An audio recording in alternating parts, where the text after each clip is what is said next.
Kita diskusi tentang SWF atau Sovereign Wealth Fund lebih dalam lagi sekarang. Kalau video terdahulu kita membicarakan secara garis besar apa yang Saudi Arabia lakukan, apa yang Norwegia lakukan, dan apa yang Uni Emirat Arab lakukan. Sekarang SWF kita bicara lebih dalam lagi. Memahami dunia SWF, Sovereign Wealth Fund modern, harus berbasis New Economic Model. Tidak bisa dilihat menggunakan Keynesian, tidak bisa menggunakan Neolib ekonomi. Melihat Neolib kapitalisme itu gampang. Kalau ada orang yang mengatakan takut inflasi, apa-apa menggunakan mistar penggaris grafik inflasi, itu mereka adalah berbasis ekonomi Keynesian. Pasti mereka Neolib.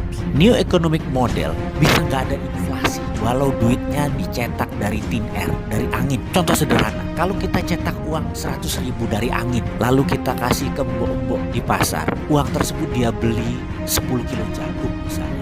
Lalu jagung tadi dia buat perkedel jagung yang dia goreng, lalu dia jual, dia dapat 100 buah perkedel jagung dan dijual masing-masing satuannya adalah Rp2.000. Dengan cara ini ada inflasinya enggak? Inflasi itu kalau duit diam, kalau nabung makan bunga itu inflasi. Kalau beli barang impor konsumtif itu pasti inflasi. Kita kembali ke pelajaran ala Neolibs di chapter yang lain. Sekarang kita ingin negara kita tidak berhutang lagi. Setuju ya? Masih mau coba pemahaman ekonomi Neolibs atau mau menggunakan modern ekonomi teori? Masih belum kapok ya?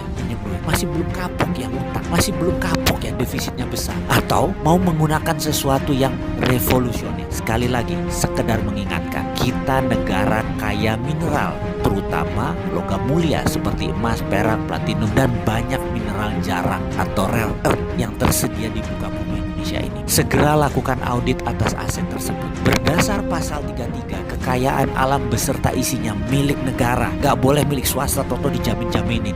Bukan, milik negara.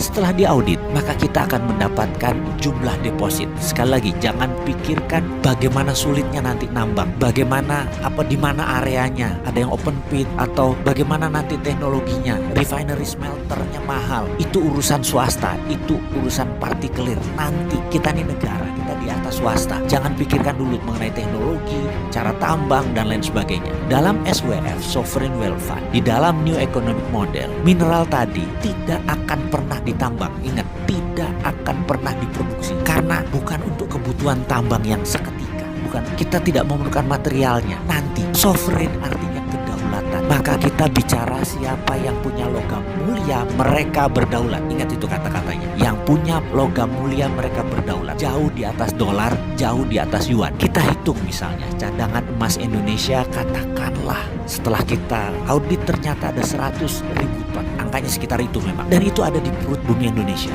Maka 100.000 ton tadi kita terbitkan surat berharga. Dan inilah harta Indonesia. Tidak ada satupun negara yang menolak bahwa itu adalah hartanya Indonesia. Nilainya bisa billion-billion dolar. Jauh di atas kekayaan Amerika, jauh di atas kekayaan Cina. Lalu katakanlah yang 20% senilai 20 ton kita mau jual sekarang. Siapa yang mau beli? Yang mau beli adalah negara yang miskin sumber daya alamnya. Katakanlah India. Mereka katakanlah mau membeli 1% atau 1.000 ton. Ya bayar sekitar 40 billion dolar atau sekitar 600 triliun rupiah. Atau Papua Nugini mau membeli 0,2%, perlu 200 ton emas. Ya bayar 100 triliun rupiah. Dengan surat berharga tadi, mereka bisa memprint mata uang negara mereka sendiri. Mau 10 kali lipat, 100 kali lipat, ya monggo. Sekedar mengingatkan, 78,5 ton deposit Bank Indonesia yang saat ini kita miliki nilainya 50 triliun. Money create kita adalah 5.000 triliun, alias kita mencetak 100 kali dari jaminan emas kita. Hal itu biasa saja dan itu lumrah. Sampai kapanpun sesungguhnya cadangan emas tadi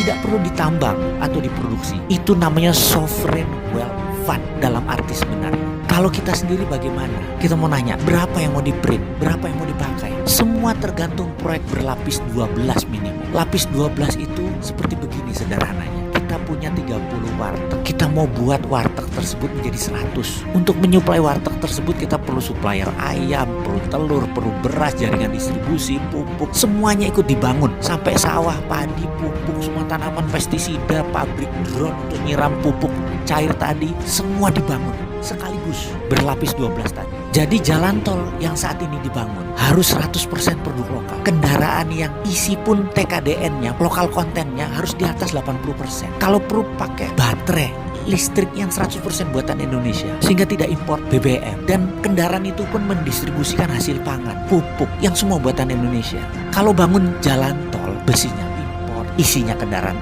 asing bukan buatan Indonesia, pakai bensinnya impor, isinya pupuk impor, bangunnya pakai ngutang. Lah bingung kita ngurus kalau kayak gini nanti. Pakai SWF jauh lebih efisien, berdaulat pakai SWF itu, dan perlu nyali besar untuk berani berdaulat. Wahai pemimpin bangsa, beranilah.